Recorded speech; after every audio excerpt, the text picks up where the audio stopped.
Será mesmo que a geração Z está acabando com o mercado de bebidas alcoólicas? É sobre esse assunto que a gente vai falar no episódio de hoje. Meu nome é Gustavo Habib, eu sou instrutor de negociação e esse é mais um episódio do BTC Journal. Bom, a gente vai falar especificamente sobre o mercado de bebidas, mas para isso eu peguei duas empresas, resultados que saíram, eventualmente não tão recentemente assim, que é o grupo Campari e Heineken. Então, são duas empresas que atuam com produtos diferentes, mercados um pouco diferentes, estratégias diferentes, e a gente vai tentar juntar um pouco aqui para entender mais sobre o mercado de bebidas. Se você já conhece o canal, né, então já sabe que pode recomendar o conteúdo aí para outras pessoas, dar aquela ajuda, comenta sugerindo novos conteúdos para a gente, sempre ajuda. E se você não conhece, dá uma olhada no conteúdo, vê o que você acha. Se você curtir, deixa seu like no final, compartilha também e passa a seguir a gente no YouTube, no Spotify, onde quer que você esteja acompanhando. A BTC Business Training Company desenvolve diversos conteúdos voltados para negócios, com análises de casos de mercado, e isso aqui é só um pouquinho do que a gente traz dentro dos nossos conteúdos todos e cursos, treinamentos, workshops e dentre outras coisas que eu vou falar um pouquinho mais para frente. Mas vamos começar direito, né, falando um pouquinho das notícias. Essas notícias, eu peguei duas notícias do Valor Econômico e eu vou resumir elas aqui com vocês e discutir um pouquinho sobre elas para entender qual que é o futuro das bebidas, mais especificamente das bebidas alcoólicas, analisando resultados do Grupo Campari, Grupo Heineken, mais recentes, pelo menos os mais recentes que eu tive acesso, para a gente poder falar um pouquinho sobre estratégia de produtos premium, segmentação, portfólio de marcas, dentre outras coisas. E claro, a gente vai falar um pouco sobre hábitos de consumo, né? Bom, falando um pouquinho sobre o Grupo Campari, né? A notícia, ela coloca, né, de forma resumida, um resultado bom para uma linha de negócios e ruim para outra linha de negócios, né? A Campari, eu vou colocar um pouquinho mais quais são as suas unidades de negócio, mas ela teve um resultado que foi bom na sua parte de aperitivos, que eles chamam, né? Basicamente, a gente está falando aqui de duas bebidas específicas, que são Aperol e Campari, e esse grupo, né, que é o mais representativo da companhia, teve um crescimento orgânico de vendas de 2,5%, que pode parecer pouco, né, num primeiro momento, mas aparentemente com uma inflação um pouquinho mais controlada, apesar de não tão baixa assim, né, ainda assim um desempenho razoável, né? Isso não pode ser falado da divisão de whisky e rum, cujas vendas caíram 6%, né? No segundo TRI de 26, o Grupo Campari registrou um faturamento, né, uma receita e vendas de quase 870 milhões de euros. Os resultados são reportados em euros lá, né? E teve lucro operacional e lucro líquido ajustado. A gente vai falar um pouquinho sobre isso também, né? Quais são as unidades de negócio? Como é o modelo de negócio do Grupo Campari, né? Eles têm uma série de unidades de negócio e cada uma vai ter um determinado produto como foco, né? A primeira é o que eles chamam de House of Aperitifs, né? São os aperitivos, que é basicamente Aperol e Campari, né? Tem algumas outras marcas que também compõem essa unidade de negócio, que representa quase 50% das vendas da companhia. E essa unidade teve um crescimento orgânico de 4%. A unidade de whisky e rum, e talvez a marca mais famosa de whisky aqui seja o Wild Turkey, que é um bourbon, né? Um whisky tipicamente americano, de sabor questionável. A gente observa aí uma queda de 6%, como eu havia falado, e representa 12% das vendas da companhia. A casa de agave, né, que aí a gente está falando de uma bebida que é a tequila, né, o Espolon, teve um crescimento também de quase 7%, representa 10% da receita da companhia, que é bastante considerável, né? A parte de conhaque e champanhe representa 8% das vendas e teve um aumento também de 4,6%. Aí tem algumas marcas locais que representam 20% no consolidado. Uma das mais conhecidas, pelo menos aqui, é a vodka Sky, e teve também um crescimento perto de 3%.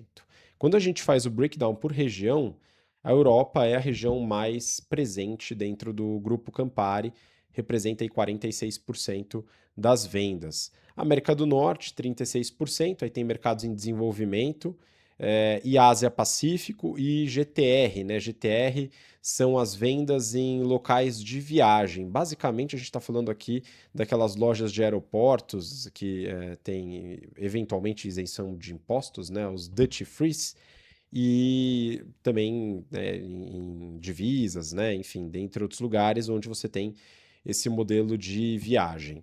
E aí, falando em resultados financeiros do Grupo Campari, né, no primeiro semestre de 2026, teve um consolidado de 1,5 bi de euros em vendas líquidas, que foi um aumento de 2,7% orgânico. E aí, quando ele fala 2,7% orgânico, né, ele está falando aqui de vendas em relação aos produtos que também tinham no passado, né? E aqui, quando a gente fala de receita, é uma junção entre volume e preço. Eu não adentrei nesse ponto aqui, é importante eventualmente a gente se aprofundar. O que será que aumentou? Será que foi o preço que subiu representativamente ou será que foi o volume vendido? Isso aqui pode trazer algumas ideias para a gente se o mercado está diminuindo em volume, mas o preço compensa, ou se ele está aumentando em volume, né, independente da variação do preço. A empresa teve um lucro operacional ajustado de 358 milhões de euros, uma margem operacional de 23,7%, um aumento da margem né, de 8,5% e um lucro líquido ajustado né, de 226 milhões de euros. Né? Quando a gente pega o lucro líquido reportado, foi um prejuízo de 129 milhões. E aí, qual que é a diferença entre o ajustado e o reportado?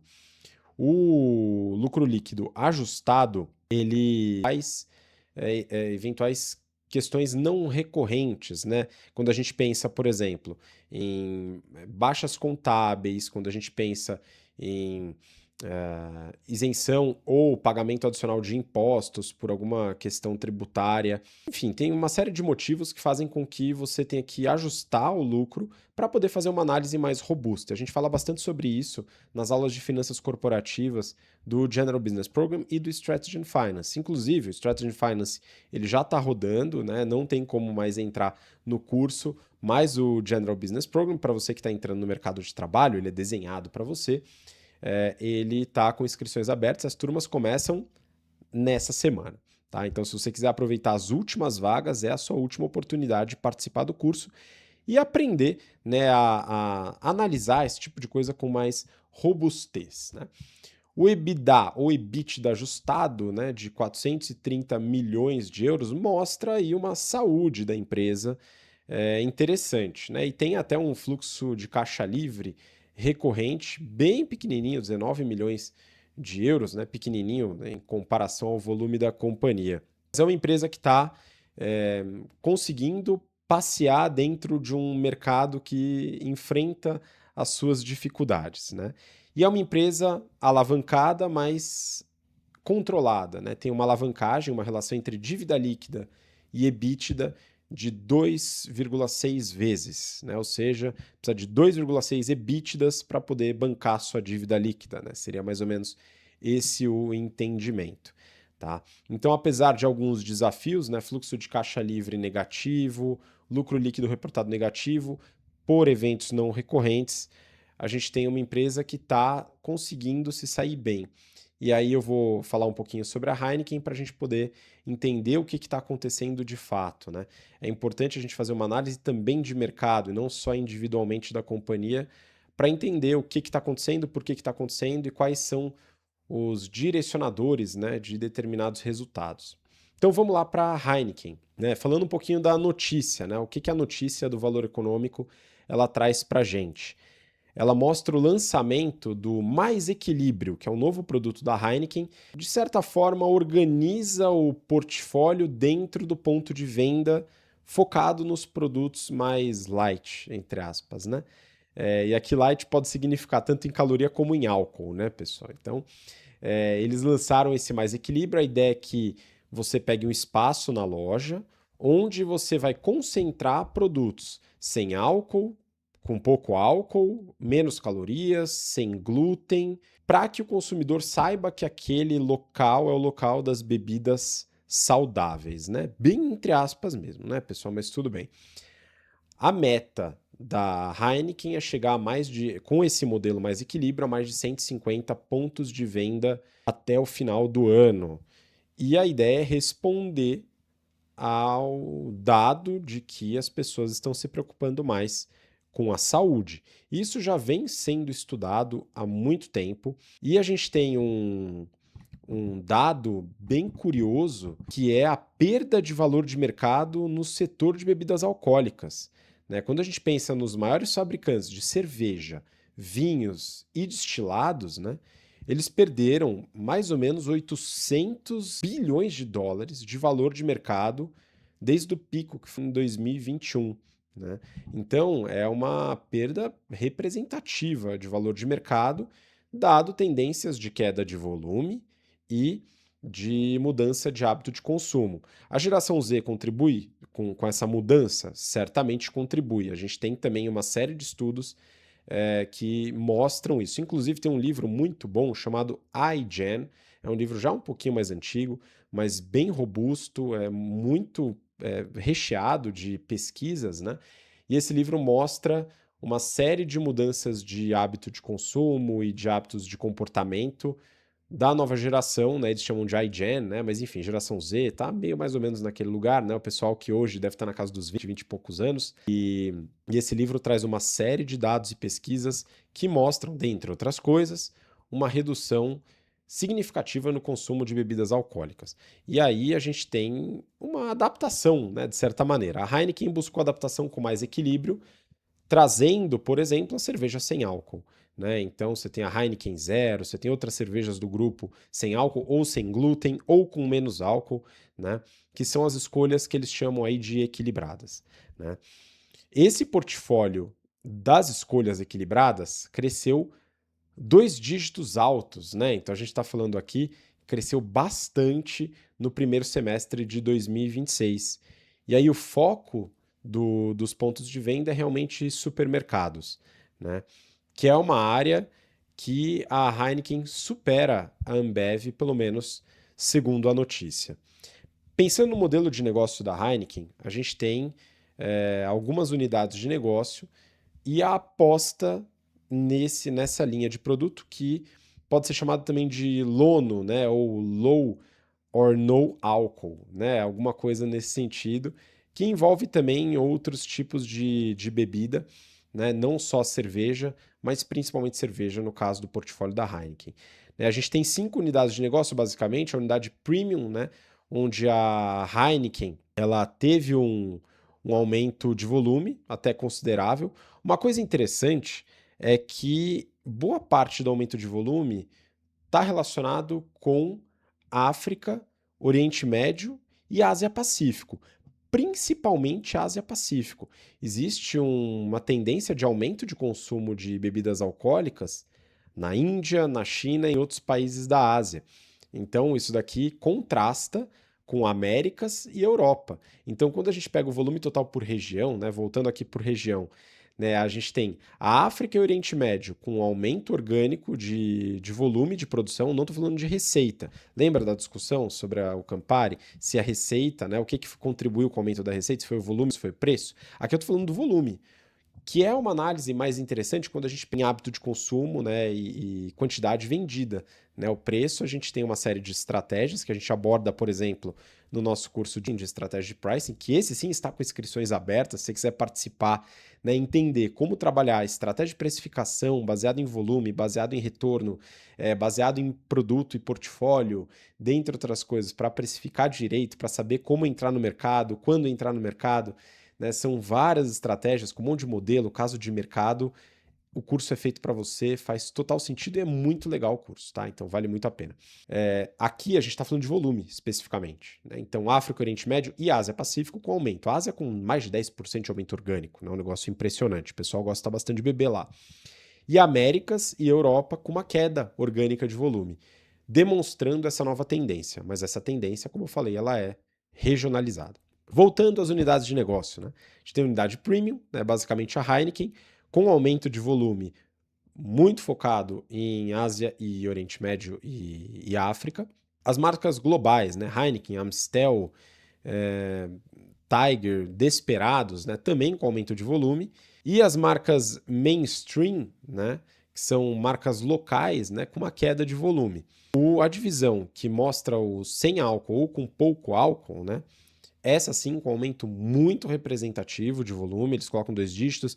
Como é um resultado que ainda não é um resultado auditado, tem alguns dados que eles não abriram, né? Então a gente pegou um resultado que ainda não é completo e ele vai sair em breve. E além da cerveja, né, aumentou em 1 dígito, né? Ainda não reportaram exatamente o volume, mas também teve um aumento. Ou seja, a gente consegue observar pelo resultado da Heineken que ainda há esperança para o mercado de bebidas tradicionais, principalmente o mercado premium, focado em Ásia-Pacífico, África e Oriente Médio. Se depender de América e Europa, o volume cai. Quando a gente pensa no primeiro TRI de 26, que aí sim foi o resultado fechado, o último que eles divulgaram, a receita reportada do grupo Heineken foi de 7,9 bi de euros, né? Então, claro, um resultado muito acima do grupo Campari, né? O grupo Heineken é muito maior. E essa receita foi um crescimento de 1,4%, que não cobre nem inflação, tá, pessoal? Então, assim, um crescimento muito lento, que envolve a queda nos produtos tradicionais, tanto em volume como em preço, e o aumento de uma unidade que ainda não é tão representativa, que é de pouco ou sem álcool. Né? A receita líquida de 6,7 bi, um aumento orgânico aí de 2,8% e um volume total vendido, né, de 66 milhões de hectolitros, né, um aumento de 1,2% orgânico, né, que foi puxado principalmente por Ásia. Eles têm uma meta de crescimento orgânico do lucro operacional de 2 a 6%. A gente vai ver no próximo resultado se eles de fato atingiram a meta. E a questão é, no update ali do primeiro TRI, né, não teve ainda abertura de lucro líquido ou o fluxo de caixa livre. Né? Isso geralmente vem no resultado auditado. Né? Mas a Heineken confirmou aí que atingiu a meta de lucro operacional e teve uma troca de CEO, tal, enfim, isso envolveu uma série de questões. No entanto, o que a gente pode pegar aqui do consolidado? Quando a gente pega os dois grupos, é claro, uma análise mais robusta vai envolver mais grupos, né, pessoal? Mas aqui nesse episódio, para a gente simplificar, né?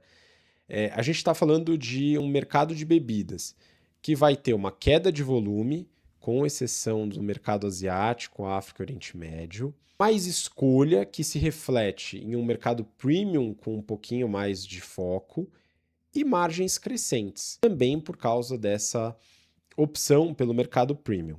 Né? Então, um primeiro ponto é que a transformação em premium, né, premiumização, né, ela é o motor da margem. Então, tanto a Perol como Heineken, né, a Perol do grupo Campari, Heineken do grupo Heineken, né, crescem bastante porque o consumidor está disposto a pagar mais por um premium, por um produto melhor. Então, mesmo com a queda de volume vendido em hectolitros, enfim, volume de quantidade, a gente tem um preço mais alto pela qualidade e pelo poder da marca. Né? Isso aqui é muito importante. E aí, os dois grupos, né, eles funcionam como um portfólio de marcas. Então, apesar de ter o nome de uma das bebidas, tanto o grupo Heineken, se tem a bebida Heineken, você tem outras marcas dentro do grupo que são desassociadas à marca do portfólio de marcas. Né? Isso configura um portfólio de marcas e esse é um tema que a gente trabalha com bastante força no General Business Program, nas aulas de marketing.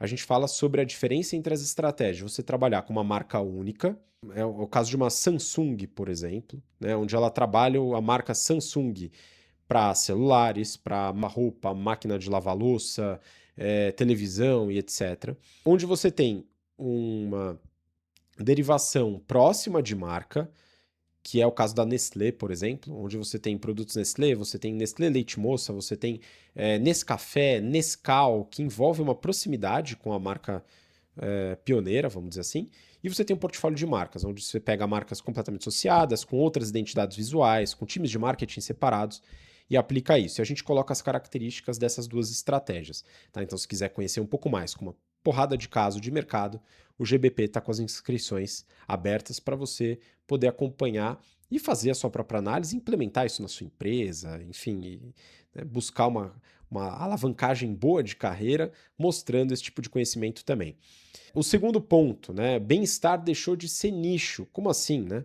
A gente teve um crescimento muito forte das bebidas com pouco ou sem álcool, tanto na Heineken e na Campari a gente tem formatos diferentes, né? A ampliação do além da cerveja, né? E de outros formatos de bebida, né? Seja através de chopp, através de outros tipos de engarrafamento, né?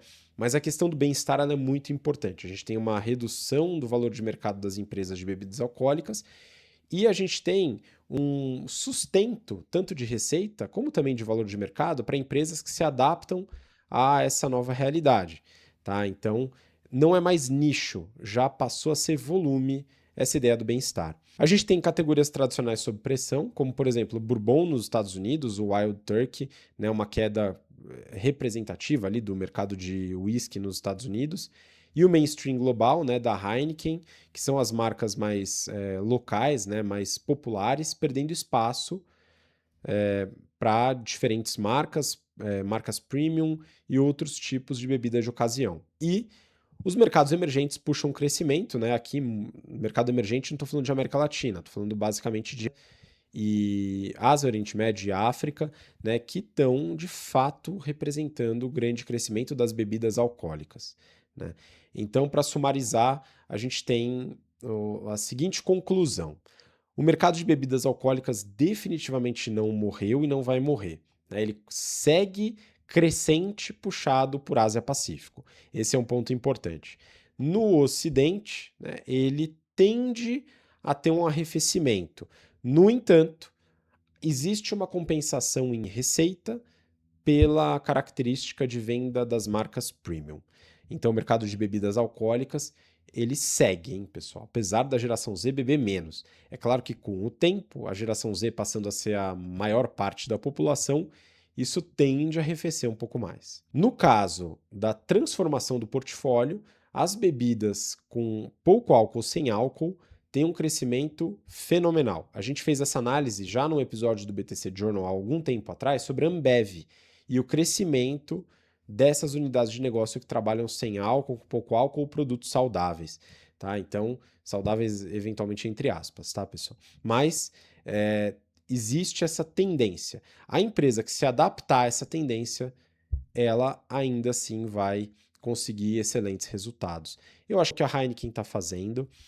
Campari segue uma outra estratégia que é de focar em bebidas de eventos, né, os aperitivos, e não sei o quanto ela está se adaptando à parte sem álcool, né, mas se ela conseguir direcionar boa parte das vendas para a Ásia Pacífico, também vai seguir por um bom tempo com ótimos resultados. Então, não, o mercado não está morrendo, ele ainda vai seguir por bastante tempo, mas existe uma mudança que pressiona as empresas por mudanças de estratégia.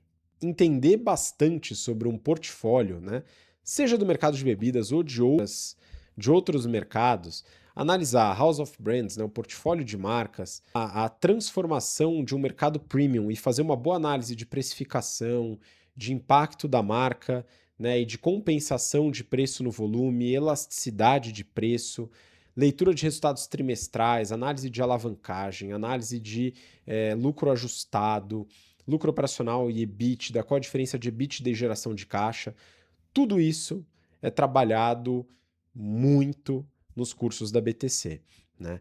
Tanto o General Business Program como o Strategy and Finance e também o curso de Pricing vão trazer uma bagagem forte para que você possa fazer essas análises dentro do seu mercado ou em outros mercados, né? O GBP ele vai trazer uma série de temas, né, de discussão voltados para negociação e comunicação, para vendas, estratégia de marketing, modelagem, finanças, estratégia, né? São vários os temas, é um mini MBA que você tem acesso com muita discussão, instrutores de mercado, e o Strategy and Finance ele vai focar em temas voltados para estratégia e finanças, trazendo temas de valuation, né, de investimento em projetos, e aí com uma série de casos também. Então, se você tem interesse em conhecer um pouco mais dos cursos da BTC, já sabe, o link está aqui na descrição.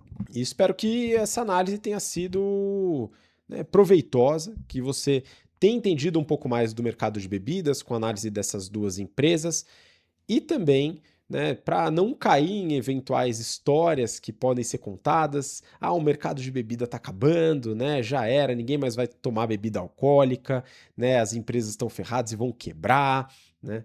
Enfim, tem uma série de coisas que a gente tem que se pautar por pesquisas, dados, tendências e a análise estratégica das companhias. Agradeço demais você ter ficado aqui com a gente. Se você tiver algum comentário, pô, discordei de alguma coisa, quero adicionar um ponto, eu trabalho na Heineken e não é assim que tá acontecendo, pô, manda pra gente. Coloca aí nos comentários, seja do YouTube, do Spotify, a gente vai ler com muito carinho e eventualmente vai trazer alguma coisa adicional nos próximos episódios. Muito obrigado pela audiência, pela paciência. A gente se vê no próximo episódio do BTC Journal. Até lá. Tchau, tchau.